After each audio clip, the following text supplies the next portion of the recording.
하나님 말씀은 신약성경 빌립보서 4장 4절로 7절 말씀입니다. 찾으신 줄 알고 제가 봉독하겠습니다. 주 안에서 항상 기뻐하라. 내가 다시 말하노니 기뻐하라. 너희 관용을 모든 사람에게 알게 하라. 주께서 가까우시니라. 아무것도 염려하지 말고 다만 모든 일에 기도와 간구로 너희 구할 것을 감사함으로 하나님께 아뢰라.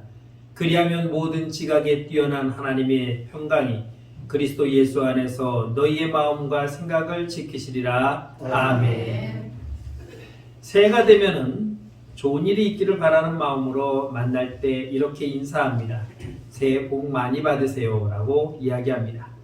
그렇게 복을 많이 받으라고 할 때에 우리는 어떤 복을 생각하십니까?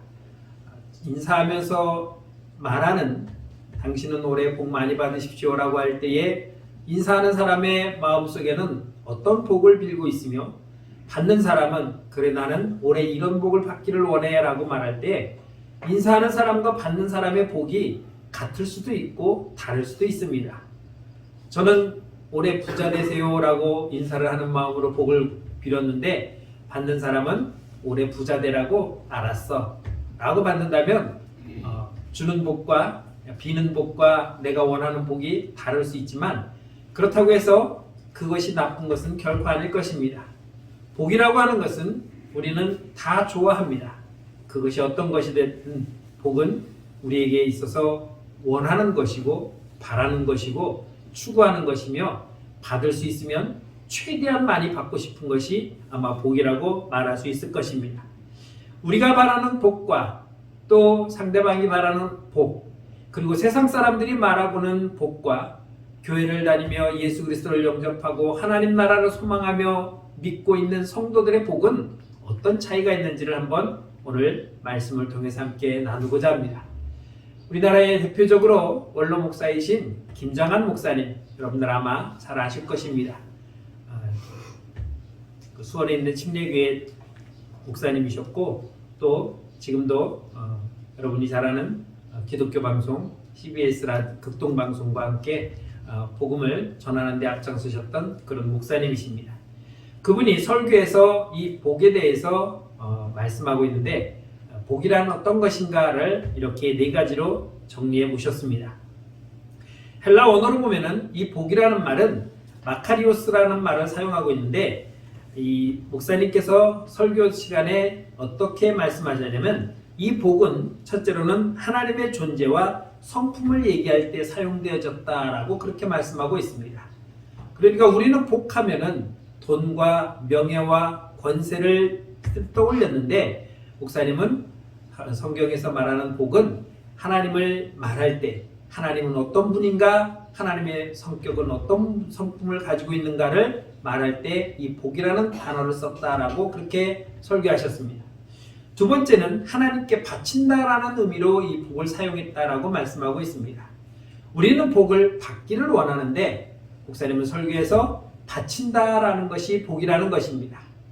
가만히 생각해 보면 바칠 수 있다는 것이 얼마나 좋은 것인지 바친다고 하는 것은 이미 내가 받았기 때문에 드릴 수 있는 것이니 복이다라고 생각해 볼 수 있는 것입니다. 뭐 그게 그거 아닙니까? 라고 말하셨지만 받았다고 해서 다 바치는 건 아닙니다. 받았어도 안 바치는 사람이 있는가 하면 조금 받았어도 많이 바치고 많이 받아서 많이 바치는 사람이 있기 때문에 내가 하나님께 드릴 수 있다고 하는 이 상황이 내게는 이미 복이 왔음을 보여주는 것입니다. 여러분도 우리가 남에게 나누고 베풀며 또 도와줄 때에 내 먹을 것도 없으면 남을 도와주고 싶어도 도와줄 수가 없습니다. 그러나 내가 선뜻 도와줄 수 있는 것은 왜 그렇습니까? 내가 먹고도 남을 수 있는 것이 있기 때문에 그 남는 것을 돕고 베풀 수 있다는 것입니다.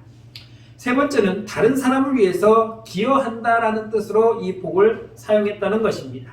그래서 내가 얻은 만족, 내가 얻은 기쁨 이것을 나만이 누리고자 하는 것이 아니라 이것을 통해서 다른 사람에게 줄 수 있는 것 내가 얻은 만족과 내가 얻은 기쁨을 다른 사람도 누릴 수 있도록 하는 것 이것이 바로 복이다라고 설교하셨고 마지막으로 네 번째는 사막의 오아시스의 이 복을 비유했습니다.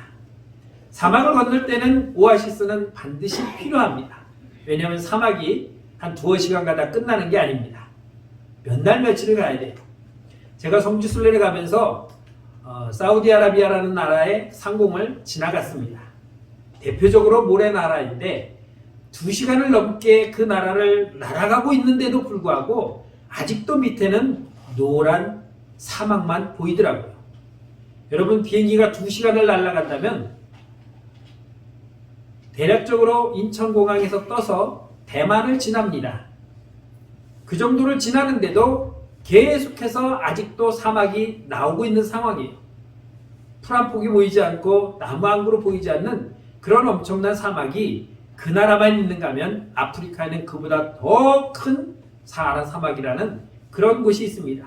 그런데 그곳을 비행기를 타고 지나가는 게 아니라 걸어서 나귀를 타고 지나간다고 한번 생각해 보십시오. 몇 날, 며칠, 몇 주, 몇 달이 걸릴 수도 있는데 가다가 물이 없으면 도저히 그 사막을 지날 수 없는 것이기 때문에 그렇게 목말라 지쳐 있을 때 눈앞에 있는 사막을 발견했을 때 그만큼 오아시스를 발견했을 때 그만큼 기쁘고 또 좋은 것은 없을 것입니다.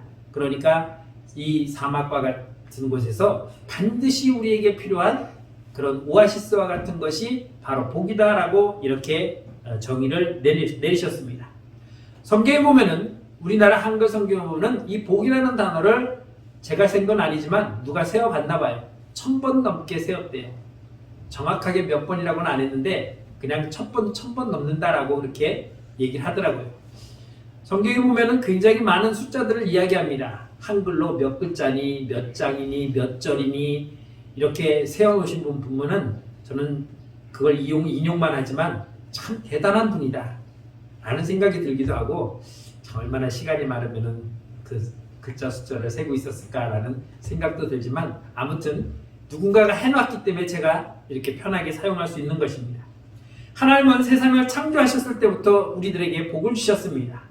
제6일째까지 창조하시고 제7일째는 복을 주셨으며 아담과 하와를 창조하시고 그들에게도 복을 주셨습니다. 생육하고 번성하고 땅에 충만하라고 복을 내리셨고 또 믿음의 조상 아브라함을 불렀을 때도 하나님은 그에게 복을 주셨습니다. 우리가 잘 아는 창세기 12장 2절 말씀 보면 내가 너로 큰 민족을 이루고 내게 복을 주어 내 이름을 창대하게 하리니 너는 복이 될지라 하고 이렇게 하나님은 아브라함에게 복을 약속했고 복을 주셨습니다. 설교를 준비하면서 성경이 말씀하는 복과 관련해서 자료들을 쭉 찾아봤는데 참 복이라는 것이 다양하게 나오고 있습니다. 어떤 사람이 복을 받으며 어떤 사람이 복을 받지 못하는가 이렇게 구분해서 또 정리해 놓으신 자료가 있어서 한번 찾아봤더니 하나님이 복을 주는 사람은 이런 사람들이었습니다. 여러분들이 한번 생각해 보시면 들으시면서 아 나는 여기에 해당되네 여기 해당되네 그러면은 이미 복을 받은 사람입니다. 이런 사람들이 복을 받았다고 말합니다. 신명기에 보면은 정직하고 선량한 일을 행한 사람이 복을 받았다라고 말하고 있습니다. 시편에 보면은 주의 백성, 의로운 사람, 여호와를 경외하는 자, 하나님께 순종하는 자, 하나님께 의지하는 자 이런 사람들이 하나님께 복을 받는다라고 성경은 말씀하고 있습니다. 또 자기 소유를 하나님을 공경하는 자로 지혜롭고 부지런한 자, 하나님을 사랑하는 자, 그리고 하나님을 찾는 자, 죄를 멀리하는 자, 하나님을 앙망하는 자, 자기의 죄를 회개하는 자, 범사에 감사드리는 자, 하나님께 선택받은 자, 부모에게 순종하는 자, 복음으로 인해서 고난을 받는 자 등등 이러한 사람들이 하나님께 복을 받는 사람이라고 그렇게 표현하고 있습니다. 한 10여 가지 말씀드렸는데 여기에 몇 개나 해당되셨는지 아마 여러분들 세셨을 겁니다. 거기에 있다면은 나는 분명히 이미 복을 받을 사람이 아니라 복을 받은 자라는 것을 믿으시기 바랍니다. 이렇게 복을 주신 하나님이 복을 안 주는 사람도 있습니다. 어떤 사람에게 하나님은 복을 안 주셨을까?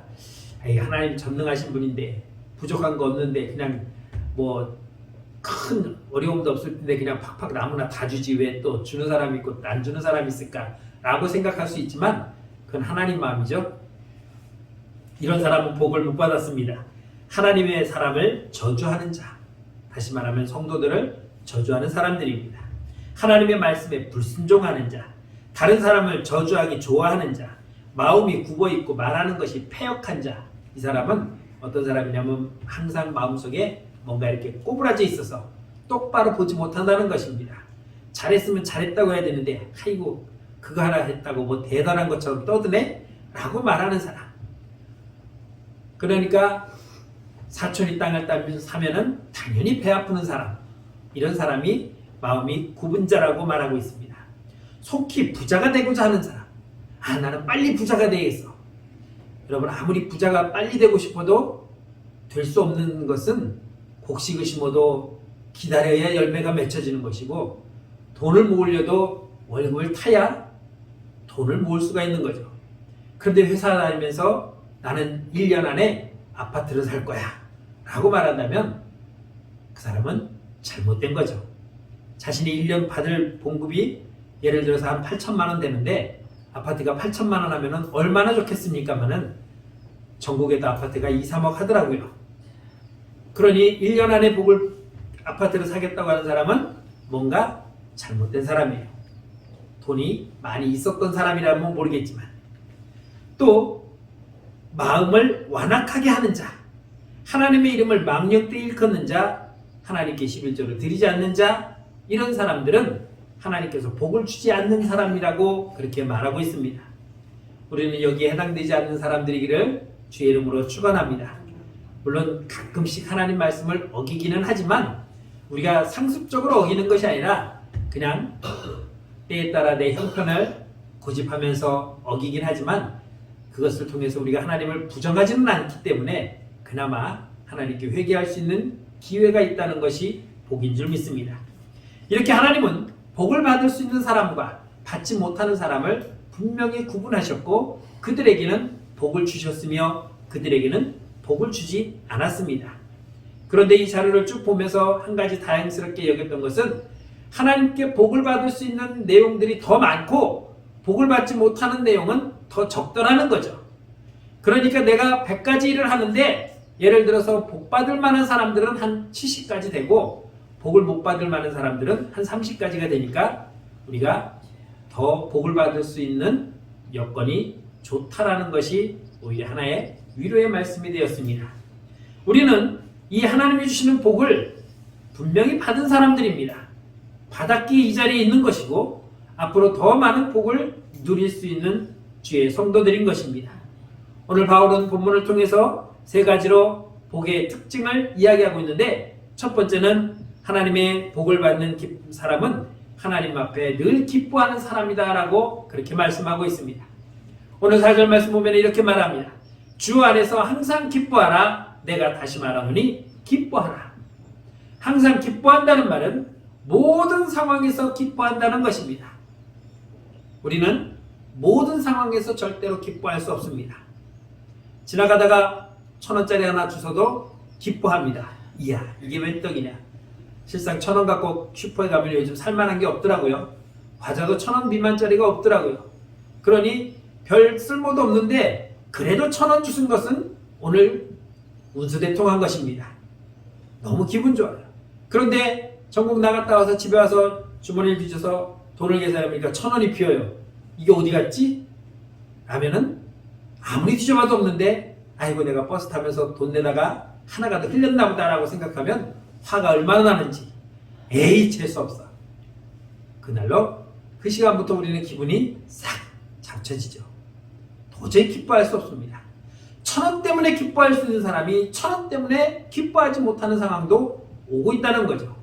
하나님은 우리에게 이런 삶을 사는 것이 아니라 어떠한 상황에서도 내가 1,000원을 주셨어도 감사하고 기뻐하고 잃어버렸어도 기뻐하라는 것입니다. 꼭 돈을 주고 잃어버리라는 것이 아니라 모든 일에 그것이 좋은 일이든 나쁜 일이든 우리는 가리지 아니하고 그 모든 것에 기뻐할 수 있어야 된다는 것입니다. 좋은 일에 기뻐하고 나쁜 일에 기뻐하지 않는 것은 세상 사람도 다 하는 거예요. 그런데 우리는 세상 사람과 분명히 다르기 때문에 그들은 좋지 않은 일에 화를 내고 짜증을 내고 정말 분을 내지만 우리는 그러한 일이 있음에도 불구하고 정말 감사하다 라고 할 수 있는 고백이 있어야 되는 것이죠.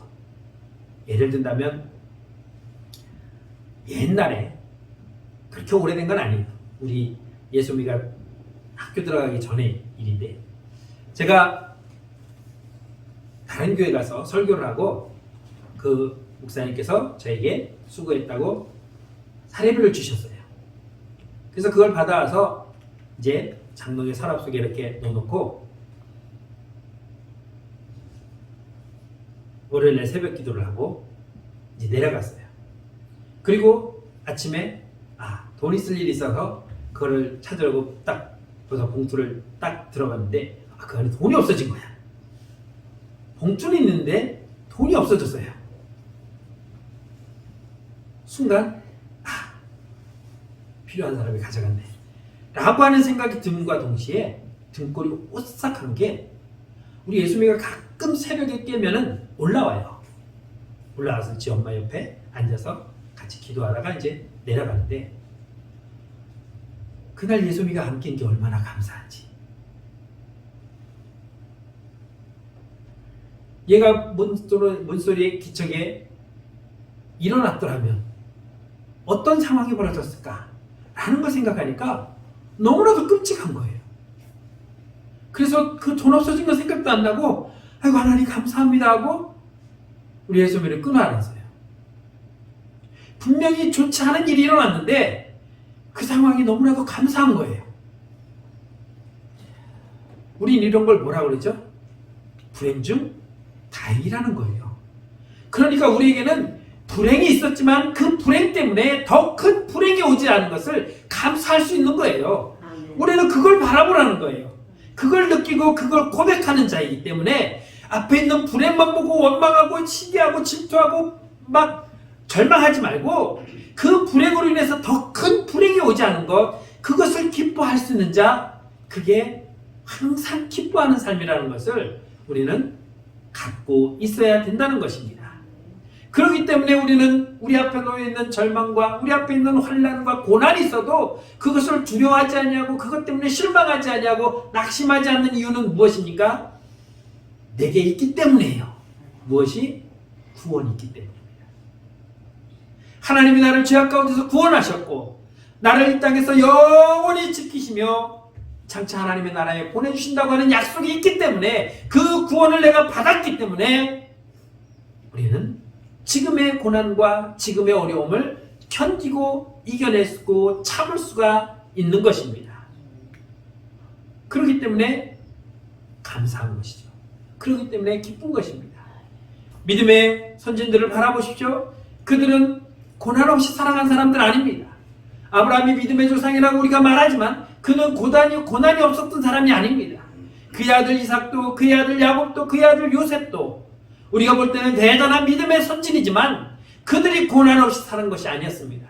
그들이 있는 그 고난에서도 그들은 참고 견딜 수 있었던 것은 나에게 복을 주신 하나님이 그럼에도 불구하고 나와 함께하고 있다는 믿음을 갖고 있었기 때문에 참고 견딜 수 있었던 것입니다. 결국 우리의 마지막은 구원이라고 하는 이 변함없는 하나님의 약속이 있기 때문에, 그 복을 이미 받았기 때문에 오늘 이러한 어려움과 환난과 고난을 우리는 참고 견딜 수가 있다는 것입니다. 그러기에 어떠한 가운데서도 항상 기뻐하는 저와 여러분들의 삶이 되기를 주의 이름으로 축원합니다.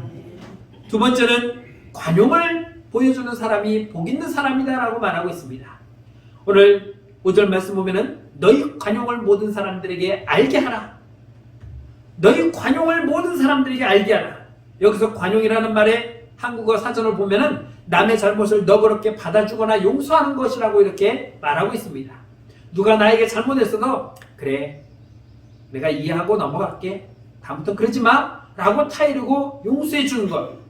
헬라어에서는 에피스케이스라고 하는데 이것을 핸드릭스 목사님은 뭐라고 표현했냐면, 이 단어에는 이 관용이라는 번역을 이렇게 표현했는데, 인내, 양보, 온화, 친절, 유순, 온당, 동정심이 많음, 자비, 온유, 아량, 관대함, 이런 모든 것들을 다 포함한다라고 이렇게 말씀하셨습니다. 디모데전서 3장에서는 이 관용이라는 말을 다투지 않는 것, 너그러움이라고 그렇게 사용했습니다. 또 베드로 사도는 베드로전서 2장에서는 불쌍히 여겨줄 줄 아는 주인의 성품을 관용이다라고 이렇게 사용했다는 것입니다. 그렇기 때문에 오늘 바울 사도가 말하는 이 관용은 정의롭고 합리적인 생각을 가지고 다른 사람을 배려하고 존중하는 것, 이것이 관용이다라고 이렇게 표현하고 있는 것입니다. 이것은 분명히 내 것입니다. 그럼에도 불구하고 이것은 내 것이니 너는 손대지 마라고 하는 것이 아니라 내 것이고 내 것이 분명함에도 불구하고 누가 원하면 나눠주고 베풀 수 있는, 함께 공유할 수 있는 마음, 이것을 관용이다라고 그렇게 표현하고 있는 것입니다. 자기 것을 주장하면은 다른 사람도 인정해 줍니다. 그래, 이건 네 거야. 그런데 너는 왜 내 허락도 없이 만져? 네가 잘못했네. 빨리 사과해. 라고 할 정도로 분명한 내 것임에도 불구하고 그가 만졌어도, 그가 사용을 해도 그냥 인정해 주는 것입니다. 학교 다닐 때 보면은 가끔씩 친구가 내 볼펜을 가져가서 지가 막 쓰고 있어요. 그거 내 건데 알아? 내게 안 나와서. 그럼 빌려달라고 그러든지 말을 하고 써야지. 빌려줘. 내놔. 왜? 내가 빌려줄 수 있는데 말없이 가져가서 쓰는 것이 괘씸한 거예요. 그것마저도 나는 허용이 안 되는 거예요. 기분 나쁜 거예요. 나를 무시한 것 같은 거예요. 그래서 그냥 기어이 뺏고 마는 것. 아, 자식 볼펜 하나 가지고 되게 치사하게 구네. 라고 하면 옆에가, 야 인마 그래도 그렇지. 네가 필요하면 빌려달라고 얘기를 하고 써야지. 그냥 가져오면 되냐? 네가 잘못한 거야. 라고 얘기를 해도 분명히 그렇게 내 것임에도 불구하고 설마 그렇게 말없이 가져가서도 그러니 그냥 써. 알았어. 라고 넘어갈 수 있는데 우리는 그것을 쉽게 넘어가지 못하는 거죠. 왜 그렇습니까? 관용이 없기 때문입니다. 제가 아이를 어린아이로 기를 때만 해도 얘가 나가서 어디 가서 맞보면은 화가 나요. 이 등신 같은 놈아. 너는 그래 맞고 오냐? 너는 때릴 줄도 몰라? 손이 없어 말이 없어. 안 되면 물어 뜯기라도 해야지. 이게 우리 부모님들이 아이를 가르치는 방식입니다. 뭘 저기 하다가 나눠주는데 뭐거리다 못 받아오면 에이 그 바보 같은 자식. 남들 다 받는데 너 뭐하고 앉았다 그것도 못 받니? 라고 못 받아온 것을 바보라고 칭해버립니다. 남들 다 먹을 때, 남들 다 받을 때, 남들 다 할 때 너는 뭐하고 앉았다가 그것도 못 받고 그것도 못 먹고 그것도 못하니? 이 바보 등신 천치야! 라고 우리는 이야기한다는 것이죠. 세상은 그렇게 이야기를 합니다. 그러나 우리는 그것을 바보 등신이라고 치부하는 것이 아니라 그래 네가 양보했구나. 너는 필요 없어서 안 받았구나. 라고 말할 수 있어야 되고 그래 네 친구가 화가 나서 너를 때렸다고 해서 네가 안 때린 게 그나마 다행이다라고 여겨야 되는데 그렇게 하지 못한다는 거죠. 왜 그렇습니까? 우리 안에는 관용이 없기 때문입니다. 그럼 왜 주님은 바울을 통해서 이런 관용을 갖고 있으라고 말하고 있습니까? 작년 12월 27일 날 나온 뉴스예요. 미국 아마 기억하실 겁니다. 미국에 가면은 나이아가라! 난 항상 젊어질 거다! 하는 폭포가 있어요. 나이아가라 폭포를 관광하던 관광객들이, 한국 관광객들이 갑자기 내린 폭설로 인해서 그날 몇 명이 폭설로 사망도 하는 그 상황에서 차가 눈 속에 갇혀서 어려움을 당할 때 미국인 그 치과의사 가정에서 2박 3일 동안 도움을 받았다는 이야기입니다. 한번 보시겠습니다. 네, 겨울 폭풍과 함께 혹독한 추위가 몰아친 미국에서 숨진 사람이 50명을 넘었습니다. 미국을 찾았다가 눈보라 속에 고립됐던 한국 관광객들도 있었는데 이들은 현지 부부의 도움으로 2박 3일을 버틸 수 있었습니다. 뉴욕 김정은 특파원이 당시 이야기를 들어봤습니다. 앞이 보이지 않을 만큼 거센 눈보라를 헤치며 한 무리의 사람들이 줄을 지어 걸어갑니다.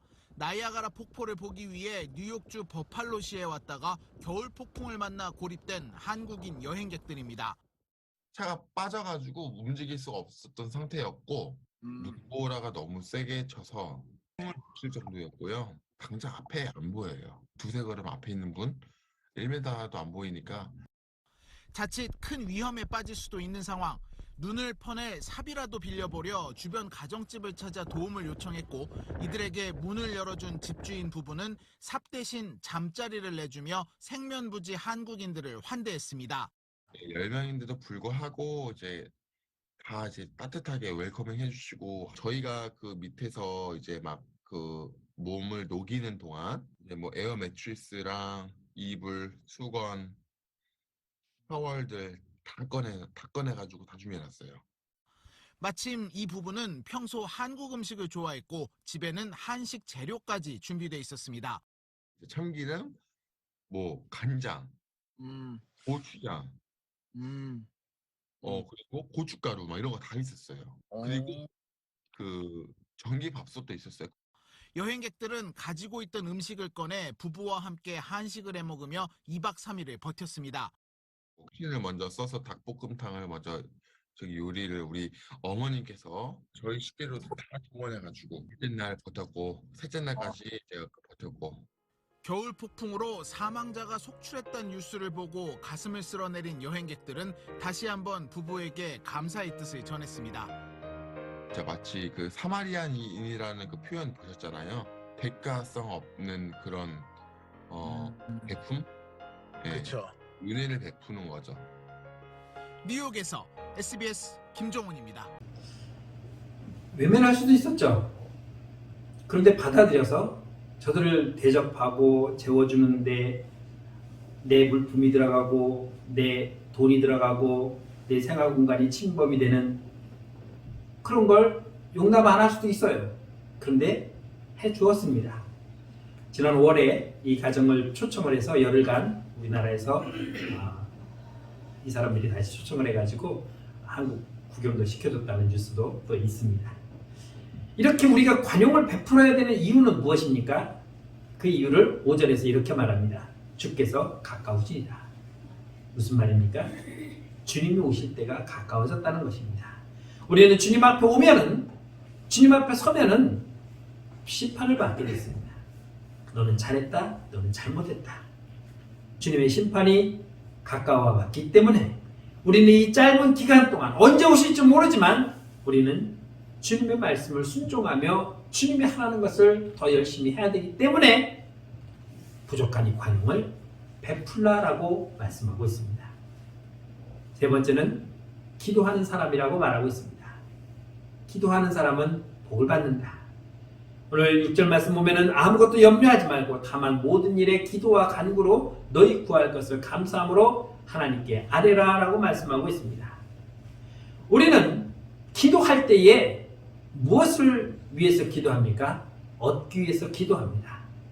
염려가 있기 때문에, 근심거리가 있기 때문에 기도하지, 근심이 없으면 절대로 기도하지 않습니다.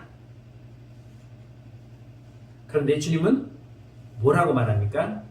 그런 염려와 근심 가지고 기도하지 말라는 거예요. 우리가 염려하고 근심하는 거 무엇 때문에 염려하고 기도합니까? 먹을 것, 입을 것, 마실 것, 좀 더 잘 먹고 잘 살기 위해서. 그것 때문에 우리는 늘 염려합니다. 우리 아이가 잘 자라고 공부 잘하고 좋은 대학 가고 좋은 회사 취직할 수 있는 거, 잘 먹고 잘 살 수 있도록 하기 위해서. 내가 염려하고 근심하는 것, 아이고 올해는 농사가 잘 돼야 되는데, 더 풍년이 들어야 되는데, 태풍이 안 와야 되는데, 이런 것들이 무엇 때문에 그렇습니까? 내가 잘 먹고 잘 살기 위해서. 이것 때문에 우리는 기도하고 있는데 주님은 이것 때문에 기도하지 말라는 것이죠. 그것은 이방인들이 하는 것이지 하나님의 자녀가 하는 것은 아니다. 이스라엘 백성들을 출애굽에서 인도하신 하나님은 그들을 광야에 40년 동안 돌게 했습니다. 그런데 그 광야는 농사 지을 수 있는 그런 땅이 아닙니다. 메마른 땅이요. 풀도 잘 자라지 않는 그런 땅입니다. 그런 곳에서 40년을 살았다? 뭐 먹고 살았을까? 하나님은 아침마다 만나를 내려주셔서 먹이셨습니다. 40년 동안 그럼 옷은 어떻게 했지? 하나님은 그들의 옷이 40년 동안 헤어지지 않도록 보호해 주셨고, 요즘처럼 뭐 에어맥스에다가 뭐 고어텍스에다가 뭐 방수가 되고 뭐 좋은 쿠션 있는 그런 기가 막힌 기능성 운동화를 신고 다닌 것도 아니었습니다. 그냥 샌들 좀 끌고 다녔는데 그 신발이 40년 동안 헤어지지 않도록 하나님은 지켜주셨습니다.